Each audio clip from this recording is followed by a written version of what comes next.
Ponto Poder Contexto, com Wagner Mendes.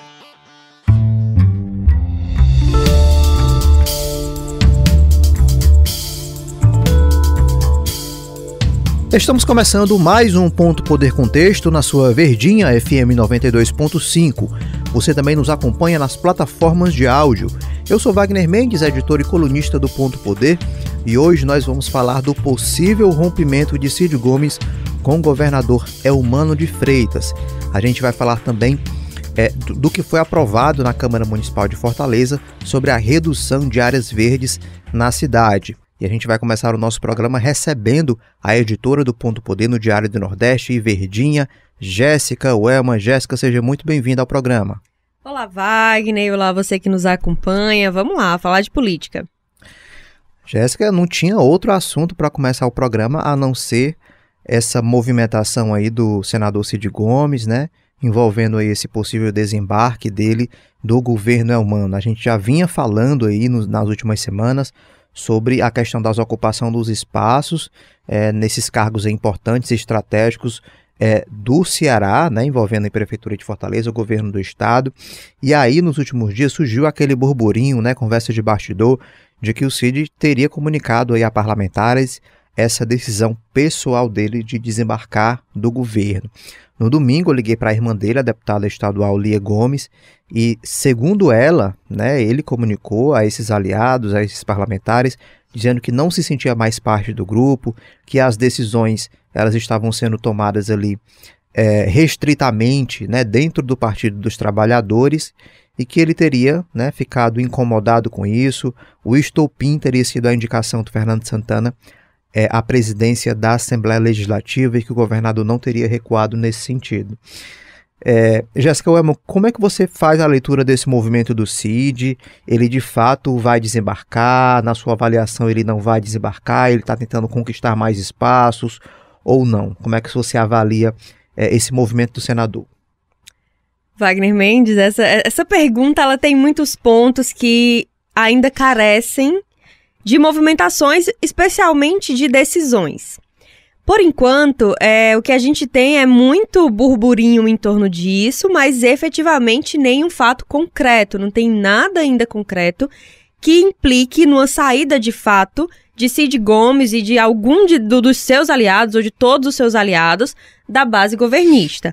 Então, só para a gente lembrar essa história, isso começou num final de semana, que após uma reunião entre Cid e o governador Eumano de Freitas, começou esse burburinho todo desse rompimento. Quando a gente teve a confirmação da Lia Gomes, irmã do Cid, confirmando que isso tinha acontecido, ganhou uma roupagem diferente, mais forte, passou a ter mais materialidade. Mas é fato que nós não temos uma afirmação do próprio Cid Gomes nesse sentido. Então, esse é um ponto que é interessante em relação a tudo que a gente tem falado sobre esse rompimento do Cid com o Eumano, mas em todo caso o Cid também não foi dizer que não rompeu. Ele também não dá como se não tivesse acontecendo esse desgaste. Agora, a fala que a gente tem dele, eu quero muito ir para essa fala do Cid, porque a gente está precisando que ele fale nesse momento, e ele ainda não falou de forma mais aprofundada sobre isso, de forma mais clara, né, Jéssica? De forma mais clara. Ele deu uma entrevista muito rápida depois na reunião do PSB, e ele falou que ele fala na linha de que a decisão é decisão quando se decide, quando se comunica. Isso ainda não teria acontecido. Aí vai para esse ponto que a gente está falando. O que seria essa comunicação? Seria deixar os cargos no governo?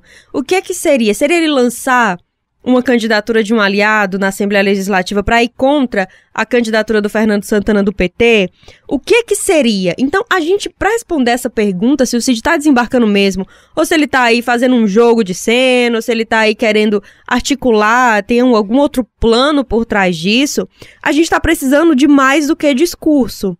Enquanto a gente tiver só nessa seara do discurso, não tem nada concreto, assim. Ele não saiu.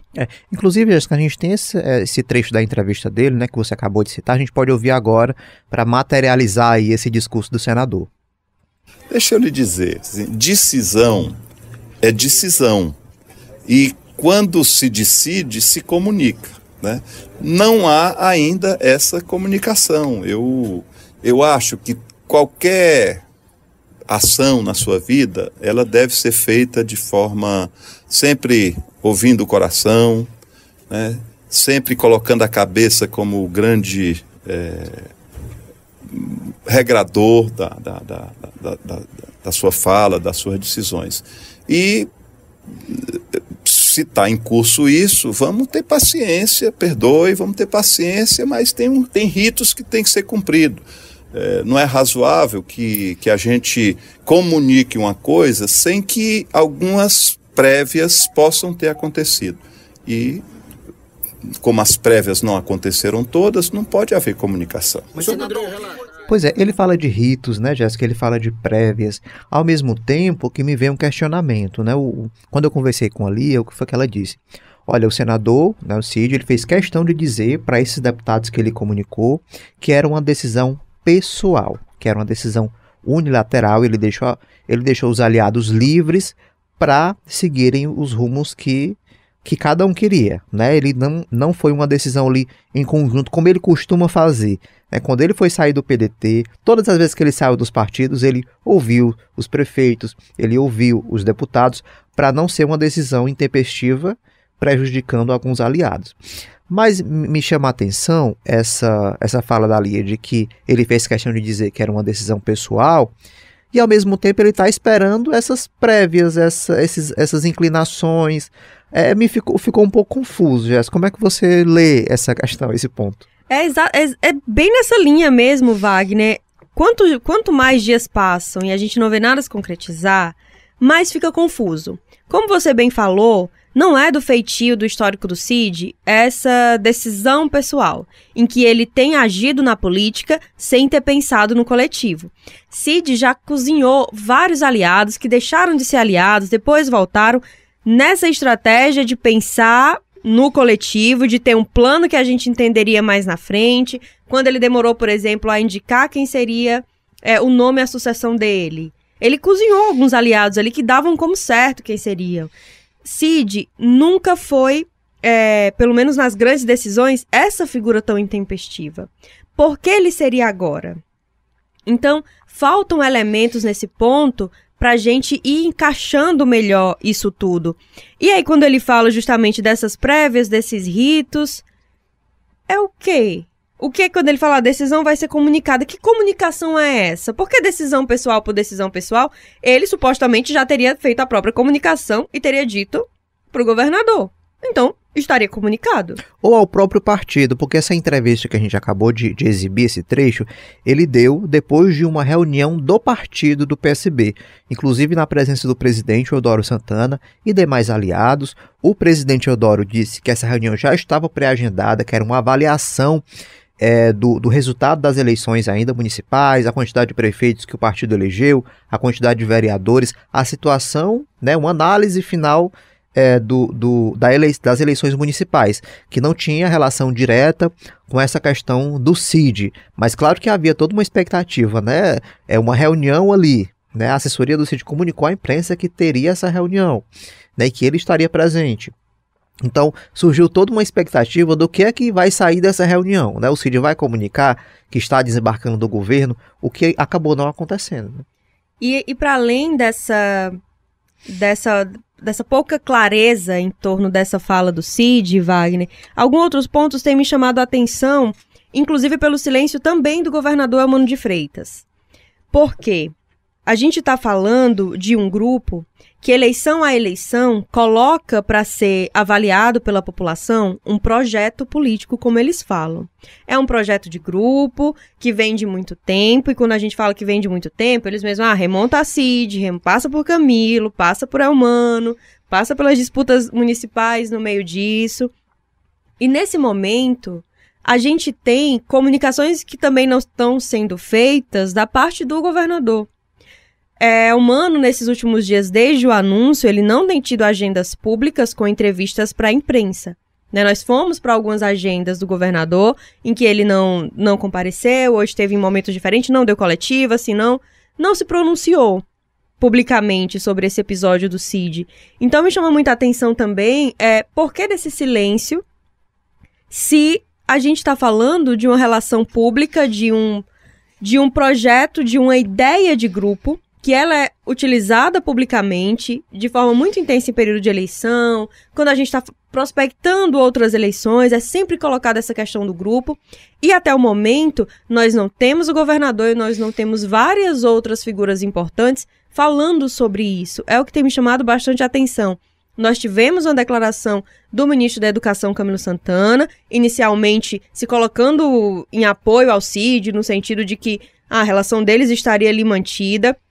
De certa forma, Camilo fica meio, se blinda de entrar diretamente nesse desgaste, de não gerar esse ruído maior com o próprio CID, que eu acho que aí teria outras proporções até bem maiores do que a do Elmano, porque a gente está falando de uma aliança mesmo, Camilo e CID aí, né, a base desse grupo. Mas, para além dessa fala do Camilo, nós tivemos pouquíssimas figuras falando disso no entorno, né? Então, isso também me chama muita atenção. Por que não se tem respostas de um anúncio que é um anúncio importante? A gente está falando do líder do partido com o maior número de prefeitos e a gente está falando do governador do estado. CID tem aí mais de 60 prefeituras que estão politicamente ligadas a ele. Como que isso afeta essas lideranças? E os deputados do PDT, que tanto lutaram na justiça para conseguir se desfiliar do partido, teoricamente iam para o PSB, não se falou mais nisso. Tem muitas pontas soltas e é um assunto que eu acho que ele não pode ficar à revelia de explicações. E outra coisa, Jéssica, não é qualquer aliado, né? Você pontuou muito bem aí. Você tem o Cid Gomes que rompeu com o próprio irmão, né? Que, enfim, você vai falar o quê de uma pessoa da família, né? Rompeu com o próprio irmão. O que se sabe é que ele apoiou aí o Elmano aí nos bastidores. É o que se fala. Que foi uma figura fundamental para o projeto do PT em Fortaleza, né, que trabalhou essa questão dos prefeitos do interior, de todo esse apoio na reta final da campanha, uma campanha duríssima que foi decidida por menos de 11 mil votos. Então, de fato, causa estranheza esse silêncio do governador e dos parlamentares aliados, né, que poderiam falar. O líder do governo não falou, os deputados ligados ao Cid Gomes também não falaram. Eu tentei conversar com alguns ainda no domingo e alguns, os que me responderam, acabaram dizendo: não, eu prefiro ficar em silêncio, eu não quero falar agora sobre esse assunto. Então, assim, é algo tão novo para eles também, né? Essa contenda entre eles dois, que ninguém sabe nem como é que se posiciona, né? Sim, a gente percebe que tem essa falta de informações que a gente tem, parece que tem hora que tá faltando na base também, que não deveria, né? A gente tá falando de um grupo. E inclusive, Wagner, o presidente do PT Ceará, o Conin, ele falou com o nosso repórter Ingrid Campos, porque o partido convocou uma reunião para essa semana ainda, e uma reunião para falar, segundo o partido, que já aconteceria e tal, mas que vai entrar na pauta, de certa forma, esse assunto do CID. Mas o Conin falou que para ele houve um exagero na interpretação dos interlocutores. Será que a gente vai começar um processo mesmo contrário de rompimento? Ele não vai se efetivar? Porque ele disse que agora estavam, né, tentando contornar isso. É uma fala que a gente percebeu em outros nomes do PT. Essa tentativa de reverter, que a aliança com o CID é importante. Só que a gente sabe que há muitos PTs dentro do próprio PT. Quem que está tentando reverter? Que força tem? Como que se reverteria? Porque o partido também diz que a candidatura do Fernando Santana para a presidência da Assembleia está mantida. Se esse era o ponto de conflito, assim, o estopim desse conflito, o que é que teria mais nesse entorno a ser dialogado, a ser resolvido, se esse ponto não pode ser colocado em discussão? Por que esse ponto não pode ser colocado em discussão dentro de um grupo? Eu acho que essa é uma pergunta também que acaba pairando. Você tem descontentamentos. O Cid, por mais que ele diga que é pessoal, eu não acredito que isso seja pessoal e que o Cid não esteja reverberando insatisfações de outras pessoas do grupo, de deputados, de aliados também, com essa indicação do Fernando Santana. Então, por que isso não pode ser dialogado? No momento que o PT coloca dessa forma, tá pacificado, tá conseguindo reverter, e a gente ainda tem pairando essa sombra do rompimento do CID, fica muito essa dúvida se o partido não tá chancelando a crítica que é destinada a ele, de que tá construindo essa hegemonia e não tá ouvindo os aliados. Pois é, e é justamente essa tal da hegemonia, Jéssica, que eu queria conversar com você agora, porque é o seguinte, a gente já vinha falando sobre essa coisa. a gente conversava nos programas anteriores. É um candidato do PT em Fortaleza, né? Que o grupo está trabalhando nesse sentido. Mas qual que vai ser o espaço do Cid? Já era assim um consenso que o Cid indicasse a sucessão na presidência da Assembleia, né? Se falava também na Câmara Municipal de Fortaleza, se falava também nessa vaga aí do Tribunal de Contas do Estado, que ele poderia também indicar esse nome. Tudo bem que é uma vaga indicada pela Assembleia Legislativa, mas teria a influência dele nesse sentido. Quando você vê que esse é um ponto que é questionado, né, pelo senador internamente, ele não falou isso publicamente. E aí, conversei também com o Fernando Santana no domingo, e ele disse, olha, até onde eu sei, o problema do Cid é com o partido, não é comigo não. A questão não sou eu, é o partido. Então, se fosse qualquer outra pessoa do PT, ele teria a mesma insatisfação. Então, assim, é um grupo, né, como você falou, Jéssica, de muita gente, e são muitos partidos, né, grandes, é o PSD, é o PP, é o MDB. Então, é muita gente, são algumas vagas em que o PT ele está ocupando essas vagas, né, vamos dizer assim, mais relevantes. E isso pode gerar uma questão maior, né? Com certeza. O próprio Cid, ele tem muita experiência nisso, porque durante o governo dele, e justamente ali, quando ele foi articular a sucessão, Cid teve muitos desgastes. Ele perdeu o apoio do MDB, tanto que o Onísio Oliveira saiu para disputar contra o Camilo Santana. Ele perdeu o apoio do Domingos Filho, e não só nessa situação, em outras situações, o PSD já chegou aí para a oposição, então fica ali uma articulação de trazer de volta, de aproximar. A gente viu nos últimos anos o PSD saindo da base do Sarto, depois de 2022, voltando ali para uma base do governo. A gente já teve satisfações no Progressistas também, ali com o Zezinho Albuquerque. O Cid sabe muito bem que o desafio que é você gerir essas relações, dessas alianças. E se ele tinha um estilo de política que era de tentar atender o maior número, mesmo assim teve suas dificuldades, imagina nessa discussão agora com o PT. O PT está num cenário como não esteve nos últimos anos. De fato, de ter prefeitura, de ter governo do estado, de estar na presidência da República. Isso é novo para o partido administrar na história. E aí, se coloca em xeque isso, qual vai ser a administração do partido? Não só pelo Cid. Cid é um dos nomes da aliança que nesse momento está demonstrando publicamente ter insatisfações com esse diálogo com o partido. Como que ficam os outros? Há muitas lideranças que ainda não se manifestaram em meio a isso. E essa frase a gente fala sempre, não tem jeito de fugir dela. A próxima eleição tá bem ali. Né? Quais são os planos de manter uma base coesa, de levar de novo uma discussão de que é um projeto, de apoiar uma candidatura à reeleição do Elmano de Freitas, como é que vai ficar essa disputa da vaga do Senado, e a oposição, que saiu mais forte depois da disputa pela prefeitura, com uma outra configuração, como é que fica? Como que ficaria a figura do Cid nesse cenário? Então vai se abrindo muitas margens para um período que é curto para se ajustar. Tem muita coisa que daqui a pouco já vai ter que estar encaminhada. Então, né, são muitas pontas soltas, mas são pontas que são muito importantes para o desenrolar dos próximos meses, né? O fato é que a nossa política ela não dá uma trégua pra gente. E Jéssica, eu tava lembrando de um episódio desse comportamento do Cid, dele ser uma espécie de porta-voz do grupo. Eu lembro lá em 2022, né? E aí depois ele, em entrevistas, ele acabou falando mais na frente, ficou mais visível essa questão. Ele dizia, olha, eu não quis entrar na campanha do Roberto Cláudio, não foi por uma picuinha minha ou porque eu não quis. Os aliados não queriam, né?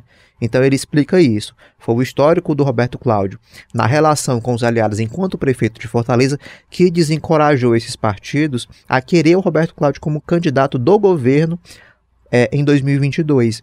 Então ele atua muito nesse sentido. Não é só pelo partido dele, sim também pelos aliados, né, pelo grupo. Ele reverbera esse sentimento do grupo e tenta ali coordenar, tentar ajustar.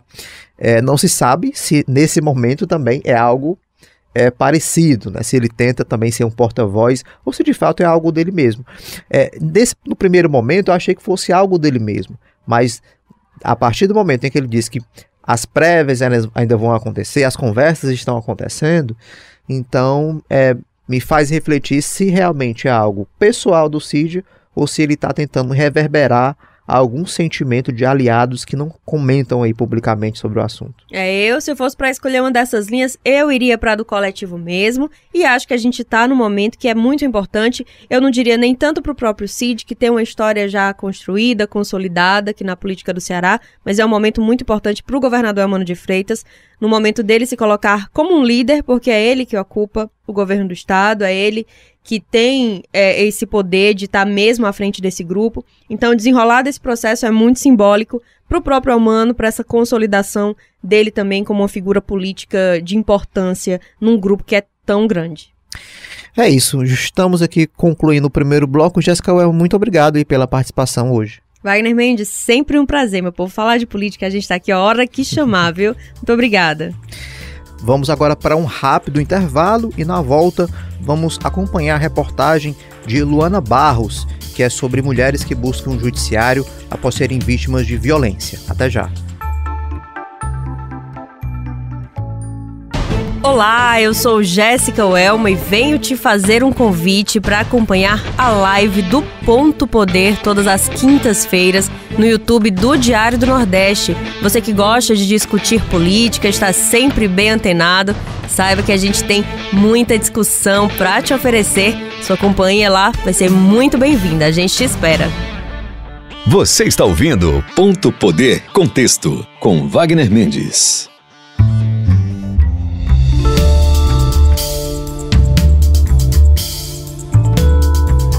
Estamos de volta com o Ponto Poder Contexto aqui na Verdinha FM 92.5 e nas plataformas de áudio. E hoje vamos dar início ao quadro Mais Vozes. É uma série de reportagens feitas pela equipe do Ponto Poder que abordam assuntos de grupos que representam minorias na nossa sociedade. Hoje iremos acompanhar a primeira reportagem da série com a repórter Luana Barros, que aborda os problemas enfrentados pelas mulheres que buscam o judiciário após serem vítimas de violência. Vamos ouvir.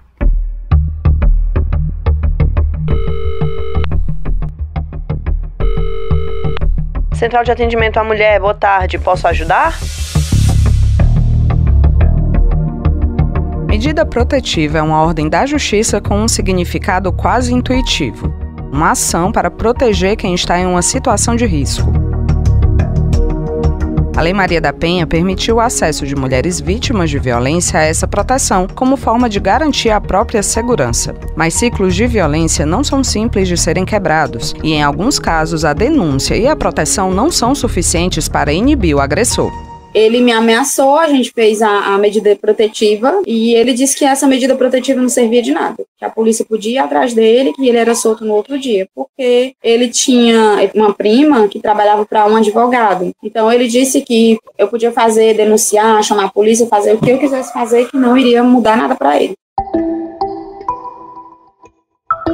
A estudante de Direito Ana Ruth Barbosa é quem conta a história. Ela foi vítima de violência psicológica, física e sexual por quase 2 anos. O agressor, o próprio marido. Se por um lado a certeza da impunidade dificulta o fim da violência e pode até impedir a denúncia, por outro, existem casos em que a mulher procura ajuda, mas o próprio sistema de justiça volta a colocar a vítima em uma situação vulnerável.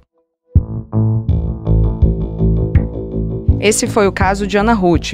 Após denunciar a violência sofrida, o processo dela foi dividido. Por se tratar de violência contra a mulher, havia um processo criminal contra o agressor. Mas também se tratava de um divórcio, ação que tramita em outra instância, como a vara da família ou a vara civil. Foi nesse ponto que uma nova ferida foi criada. E eles marcaram a audiência com os dois. Então, quando eu cheguei lá, eu falei, olha, eu não quero participar dessa audiência. Aí a pessoa que estava lá disse, não, mas ele tem que estar aqui, e ele não apareceu. Graças a Deus. E eu estava num pânico total, um pânico muito grande. Eu não queria isso na época, que já fazem alguns anos, e eu não queria de jeito nenhum participar dessa audiência, mas eu teria que participar, porque senão iria ser arquivado, né? E ele não apareceu. No momento da audiência com o agressor, Ana Ruth possuía medida protetiva contra ele. Com a ausência dele na conciliação, uma nova audiência foi marcada. Novamente, ele não compareceu.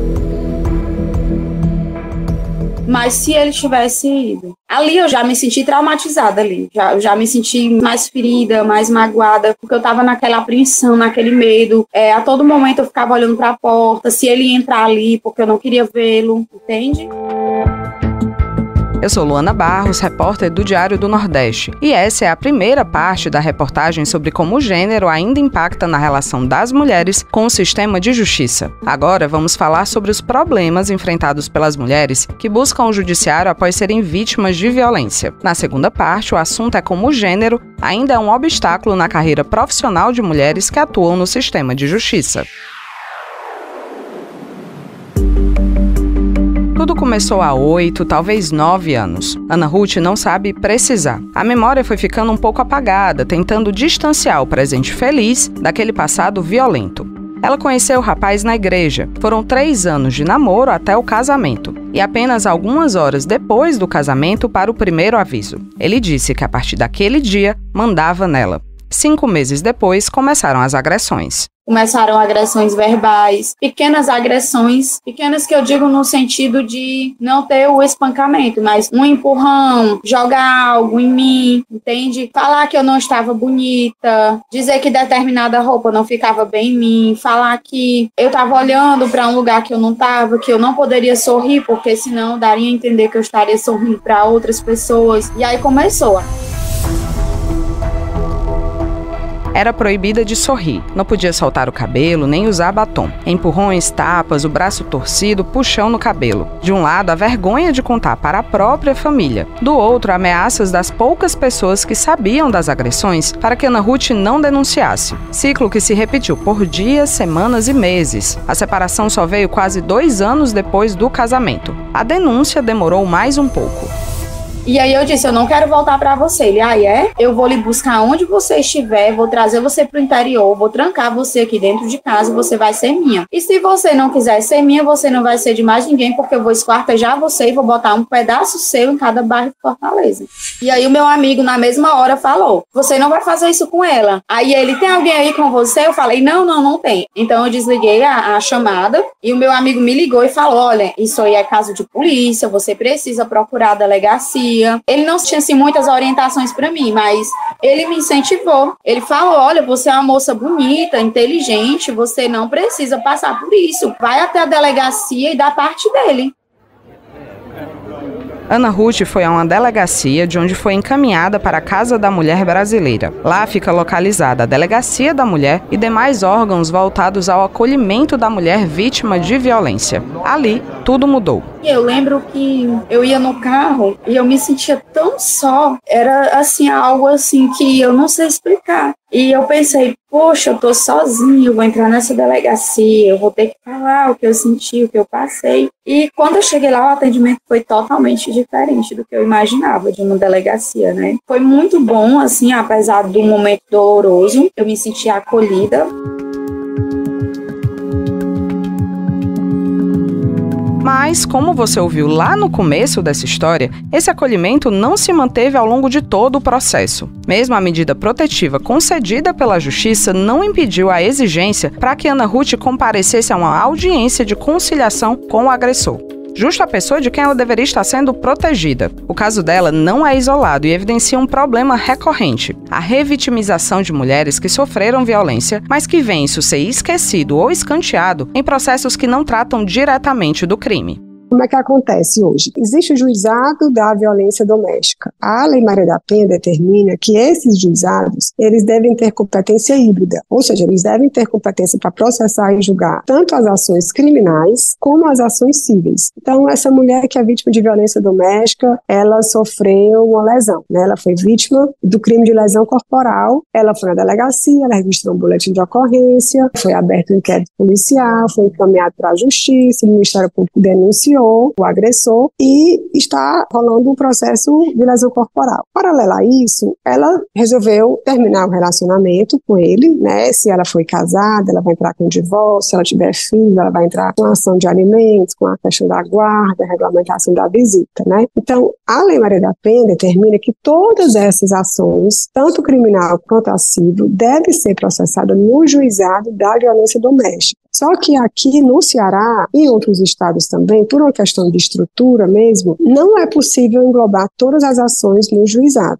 A explicação é da defensora pública Geritza Braga. Meu nome é Geritza, sou defensora pública. Atualmente eu estou na supervisão do NUDEM, né, que é o Núcleo de Enfrentamento à Violência contra a Mulher. É um núcleo temático específico da Defensoria Pública que atende as mulheres que sofrem violência doméstica. Em 2017, o NUDEM realizou um levantamento inédito. Foram mapeados 630 processos de violência contra a mulher, iniciados pelo núcleo entre janeiro e julho de 2017. A conclusão é de que a denúncia original de violência vai desaparecendo gradualmente nos processos cíveis, como é o caso de divórcio, pensão e guarda dos filhos ou divisão de bens. Em muitos casos, houve a tentativa de conciliação ou mediação entre as partes, ou seja, entre vítima e agressor. E das 205 ações onde o acordo foi alcançado, apenas uma mencionava a violência sofrida pela mulher. Isso é um dado muito grave, porque a gente percebe que esses acordos, eles não atenderam a questão das condições do equilíbrio, que é necessário para uma pactuação, para um acordo. Porque para você realizar um acordo, as partes elas têm que estar no mesmo nível, né? Uma não pode ser vulnerável e a outra não. Então, assim, a grande questão dessa pesquisa, que chamou muita atenção, foi isso, porque os acordos estão sendo realizados com mulheres vítimas de violência doméstica, sem esse olhar, sem essa lente de aumento. Né? A mulher ela perde o protagonismo quando as ações chegam nas varas de família, por conta dessa situação. Inclusive, lembra da medida protetiva que falamos lá no início? Há problemas também na garantia dessa proteção.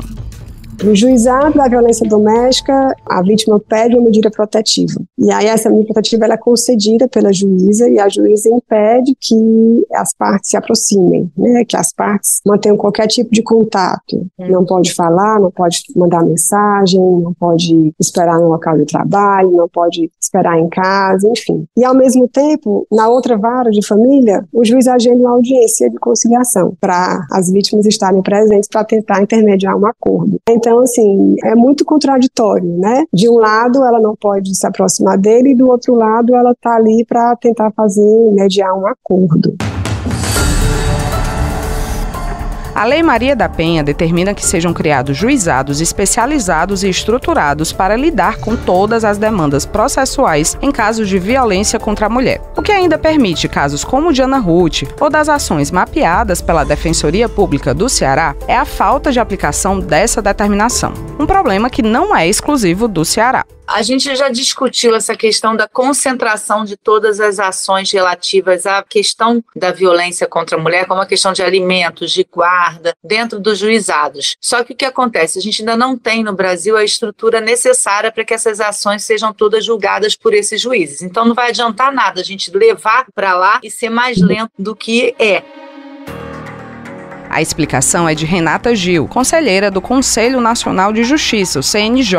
O Conselho é um órgão de cúpula do Judiciário que tem como meta aperfeiçoar o trabalho de magistrados e magistradas brasileiros, além de fazer recomendações aos tribunais. Então, essa avaliação nós fizemos com muita cautela no Conselho Nacional. Ainda é um ponto estratégico que a gente quer alcançar, né? Mas no futuro, por hora, o que a gente precisa é criar mais postos de juizados para ter mais celeridade, porque os nossos juizados estão abarrotados de processos. Então, ainda é um ponto que realmente gera uma insegurança na mulher, porque ela tem que ir a vários juízes, tratar da questão como um todo, e às vezes um juiz pode julgar de uma forma diferente que o outro, numa questão que tem a mesma raiz, o mesmo problema.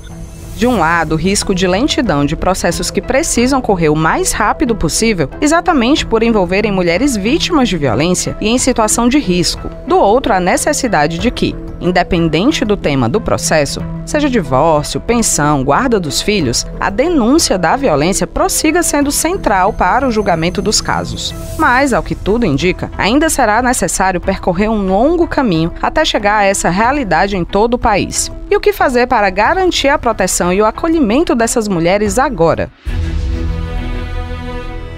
O primeiro passo é educação e treinamento, o que envolve toda a equipe que terá contato com a mulher vítima de violência, desde o policial, que vai ser o primeiro contato dela, até o juiz ou juíza que cuidará do processo, seja ele criminal ou cível. O Poder Judiciário, ele está para atender ou não as demandas que chegam até ele. Então, no caso das mulheres vítimas de violência, a lei fala que a palavra da vítima, ela tem um peso muito grande, ela tem um peso muito forte. Aqui, novamente, a defensora pública Geritza Braga. A lei sabe que nesses casos de crime, né, de violência doméstica, muitas vezes você não tem como provar essa violência, que acontece entre quatro paredes, na sua grande maioria dos casos. Então, ele tem esse olhar, né, ele sabe que a palavra da vítima, ela tem que ter um peso muito grande. Então, a gente informa, né, todas as questões do que ela tem vivido, todas as situações a gente procura narrar, né, com muitos detalhes, no caso das medidas protetivas, por exemplo, para que ela realmente consiga esse afastamento, né, ou que consiga que ele não chegue perto dela. Recentemente teve uma lei que determinou que, ainda que não haja um crime específico, né, as medidas protetivas podem ser concedidas, independentemente da existência de um crime.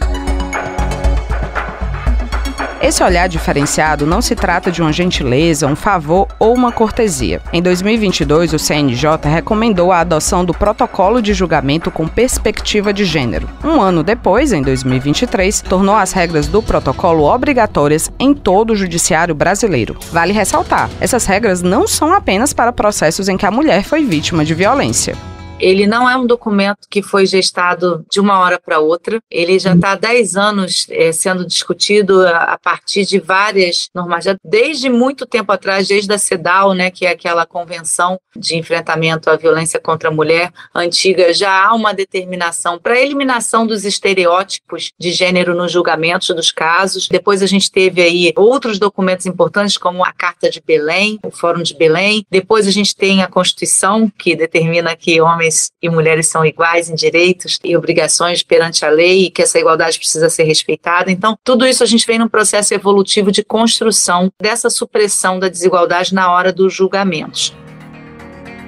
O documento traz um guia para juízes e juízas aplicarem o protocolo na rotina de julgamentos. E nesse passo a passo, há um alerta tão importante que vale a leitura completa neste episódio. Abre aspas. Não é incomum a crítica de que, ao julgar com perspectiva de gênero, julgadores e julgadoras estariam sendo parciais. Entretanto, em um mundo de desigualdades estruturais, julgar de maneira abstrata, ou seja, alheia à forma como essas desigualdades operam em casos concretos, além de perpetuar assimetrias, não colabora para a aplicação de um direito emancipatório. Ou seja, a parcialidade reside justamente na desconsideração das desigualdades estruturais e não o contrário. Fecha aspas. Ou seja, para aproximar as decisões judiciais da igualdade prevista na Constituição Federal, é preciso tratar os desiguais como desiguais. A escritora e militante Angela Davis um dia disse, abre aspas, não aceito mais as coisas que não posso mudar. Estou mudando as coisas que não posso aceitar. Fecha aspas. E para mudar aquilo que há muitos anos já é inaceitável, Ana Ruth também quer trilhar o caminho da proteção às mulheres por meio da justiça. Assim, eu sempre quis, desde criança, eu sempre admirei a profissão, né, do advogado, do juiz, e só que esse sonho, ele foi enterrado por conta desse relacionamento. Ele foi enterrado e graças a Deus, né, e aos conselhos que eu recebi lá na Casa da Mulher Brasileira, eu voltei a sonhar. Com a minha profissão, eu acredito que eu vou ajudar muitas mulheres, né. Isso só me deu, o que eu passei é gasolina para o meu sucesso. Tudo que eu senti, a experiência ruim que eu passei, ela vai servir para curar outras pessoas, outras mulheres. Para mim, me incentiva mais e mais saber que outras pessoas também se importam sobre o assunto, né, com outras mulheres. Que nós mulheres, a visão do mundo é que nós não somos unidas, mas o mundo está enganado sobre nós, né? Mexeu com uma, mexeu com todas.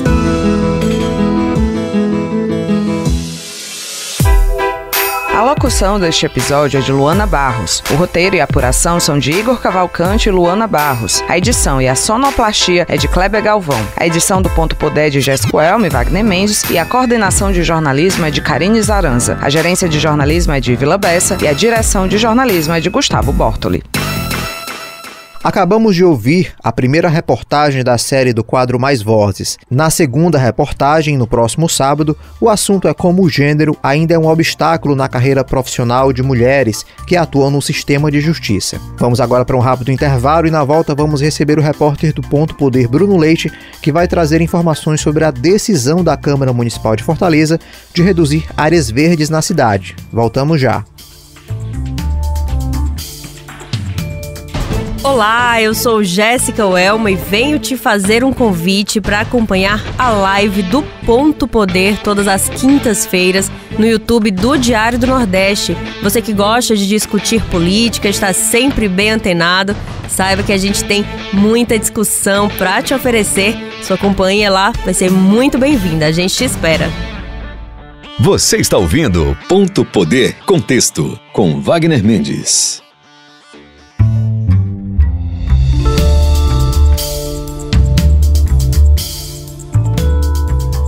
Estamos de volta com o Ponto Poder Contexto aqui na Verdinha FM 92.5 e nas plataformas de áudio.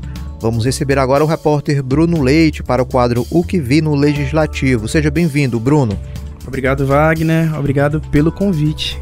Bruno, parece que nessa semana agora na Câmara teve uma votação ali um pouco polêmica sobre as áreas verdes na cidade. Que projeto foi esse? O que é que foi decidido por lá? Apesar de ser um assunto novo, né, Wagner, esse não é um assunto novo de fato. Essa matéria foi enviada para a Câmara em 2022. Entrou essa semana como extra pauta, enfim, alguns vereadores não estavam esperando que essa matéria fosse, e foi para uma segunda discussão, né? O prefeito enviou em 2022 com o intuito de mudar o zoneamento de uma área ali próxima ao aeroporto daqui de Fortaleza, né? A proposta, ela buscava alterar partes do plano diretor, que é essa lei maior que diz qual deve ser o uso de cada área da cidade, e, por sinal, esse plano diretor está desatualizado desde 2019, fica, enfim, nesse jogo de empurra entre a Prefeitura e a Câmara, e ainda não veio agora no final do governo Sarto. Mas vamos ao assunto, né? A ideia do prefeito, com esse projeto, era adequar o perímetro dessa área ali na Serrinha para que houvesse uma adequação da verdadeira ocupação da área com o verdadeiro zoneamento, né? Porque, para quem não conhece o plano diretor, ele define ele traz características das áreas e das denominações para que cada área seja ocupada de uma maneira. Existem as EPA, enfim, existem denominações lá. E o prefeito queria que com isso, essa área pudesse ser, inclusive, alvo de um processo de ocupação aí para projetos que pudessem ter uma infraestrutura hoteleira, para o aeroporto e tudo mais. Mas aí, naquela área, tem uma lagoa ali que continuaria preservada. Só que, desde que esse projeto começou a tramitar lá na Câmara, ele foi ganhando emendas, né, para que o zoneamento de outras áreas que nada tem a ver com essa área ali da Serrinha pudessem também mudar, pudessem ter a própria ocupação flexibilizada, né? E aí são áreas de valor ambiental. E aí a gente chama essas manobras de querer emendar o projeto, ou até trazer assuntos que nada tem a ver originalmente com o projeto, de jabutis, né?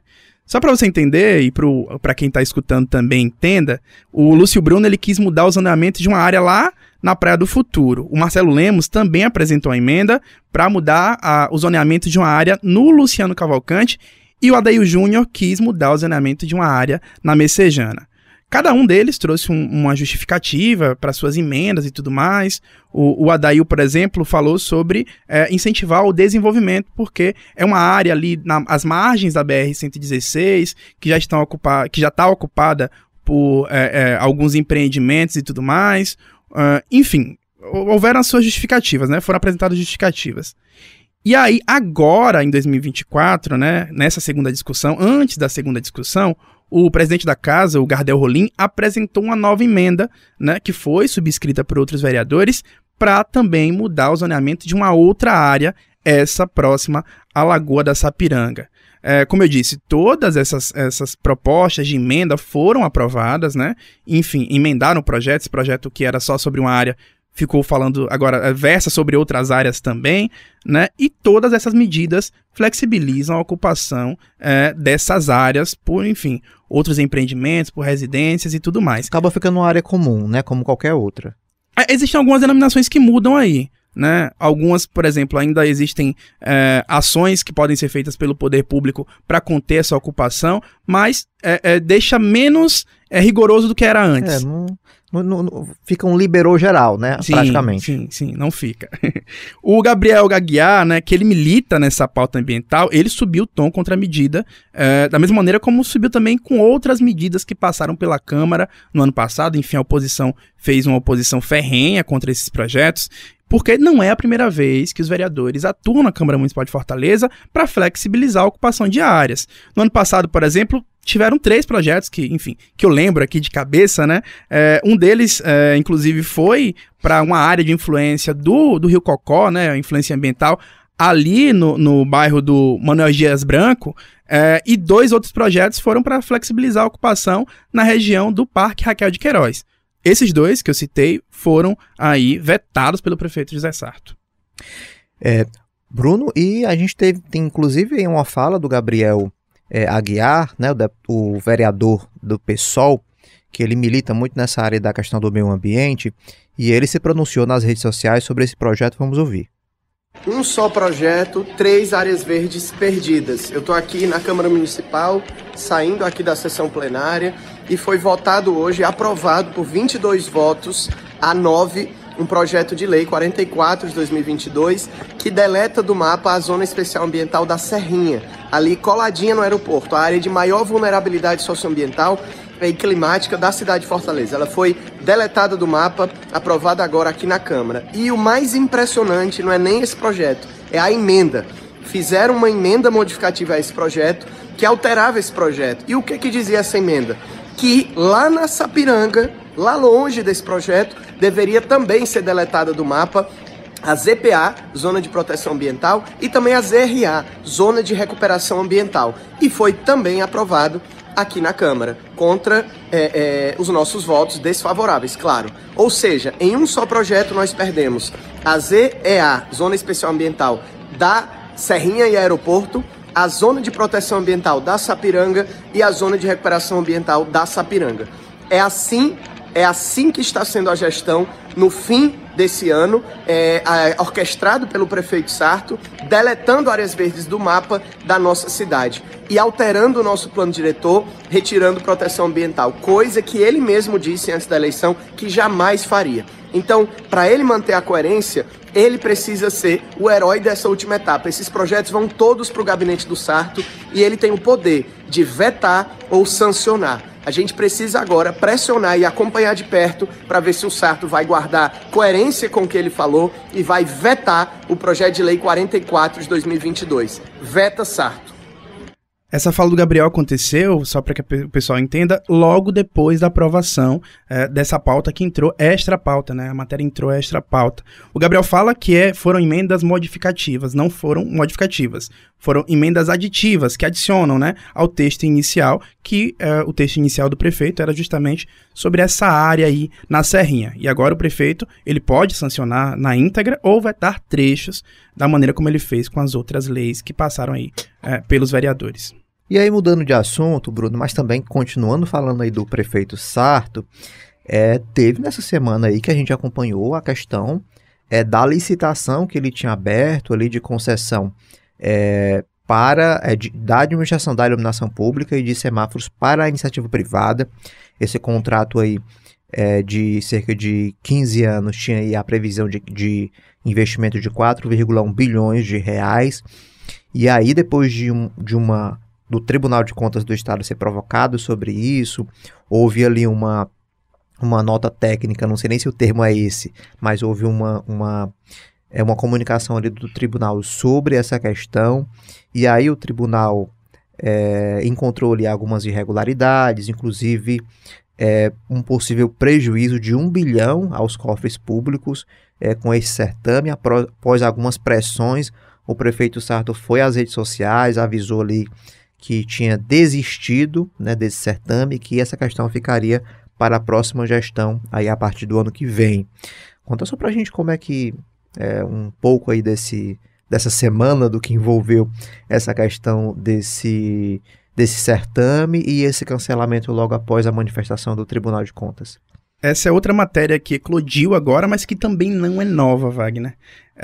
Esse assunto da modernização, né, que a prefeitura queria conceder para que houvesse um processo acelerado de modernização, tanto dos semáforos quanto do Parque de Iluminação Pública de Fortaleza, começou lá em 2023, quando o Sarto mandou um projeto de lei para a Câmara Municipal para que pudesse ter autorização para conceder. Esse processo foi andando, houve um passo a passo aí, né? As etapas foram sendo seguidas pela prefeitura, e em maio, enfim, foi quando houve a conclusão desse processo prévio para justamente haver a licitação. Era a licitação, como você falou, que previa um dispêndio, né? A prefeitura ia investir dentro de um período de 15 anos até 4,1 bilhões, cerca de 23,2 milhões por mês. Hoje o gasto da prefeitura é em cerca de 15, 16 milhões, né? Para manter esses dois sistemas, e ela concederia a iniciativa privada, a iniciativa pagaria 40 milhões, né? Enfim, para ter direito a essa concessão. E isso não foi bem visto pela oposição dentro da Câmara. Quando saiu agora, né, o aviso de licitação no dia 1º de novembro, depois do segundo turno das eleições, isso não foi bem visto. A gente acompanhou o desdobramento dessa licitação, e quando a gente consultou a oposição, ela de fato sinalizou que iria entrar com ação. A ação foi ingressada pela Larissa Gaspar, que é uma deputada estadual, né, da Alesse, e ela procurou o TCE para comunicar que, enfim, havia irregularidades nesse processo, justamente também por conta da própria licitação, que os envelopes, né, as propostas seriam abertas um dia antes do último dia do Sarto na gestão. Como você disse, tem essa possível irregularidade que o TCE encontrou, né, de R$1 bilhão. E aí o Sarto voltou atrás e disse que para que houvesse uma transição tranquila, ele ia cancelar, ia suspender, na verdade, essa licitação, e que o governo podia dar andamento, o futuro governo podia dar andamento a partir do ano que vem. Bruno, como é que foi essa movimentação na Câmara Municipal? Assim, algum vereador aí da base defendeu essa ideia? Como é que foi isso? Gerou alguma repercussão ou a Câmara passou ali despercebida dessa história? A base do Sarto, né, ela é maioria dentro da Câmara, isso a gente já acompanha há algum tempo, e há uma certa facilidade para que esses projetos passem na Câmara Municipal. Houve sim manifestações da oposição na época da votação, eu estava dando até uma olhada na folha de votação, né? A oposição se colocou, inclusive os vereadores do PL se colocaram contra a aprovação, mas pelo número de votantes, né? Pelo número de vereadores que fizeram oposição ao projeto, o projeto acabou passando porque a base do Sarto era a maioria. O prefeito, ele passou aí esses 4 anos de mandato com uma certa tranquilidade, né, em relação à relação dele com a Câmara Municipal. Ele teve maioria nos piores momentos ali, incluindo a questão da taxa do lixo, né, que vereadores ali da base aliada dele votaram contra a medida. No momento mais delicado da gestão, ele conseguiu ainda uma vitória apertada, mas conseguiu uma vitória, né, Bruno? Então, assim, nesses 4 anos de gestão do Sarto, ele não teve grandes dificuldades, apesar de inúmeros projetos polêmicos que ele mandou para lá, né? Sim, eu acho que a principal dificuldade do Sarto era, de fato, as arrumações dentro da própria base. Pelo que a gente percebe aí, pelo que a gente percebeu nesse período, havia um certo fogo amigo de um vereador ou outro, né? O Adail sempre ia para a tribuna para falar das reclamações com relação ao governo. A gente também acompanhou algumas rusgas dentro da própria base. Houve aí uma mudança, inclusive, na própria liderança do Sarto dentro da Câmara, algumas vezes, a gente pode lembrar aí de quem passou por lá por esse posto.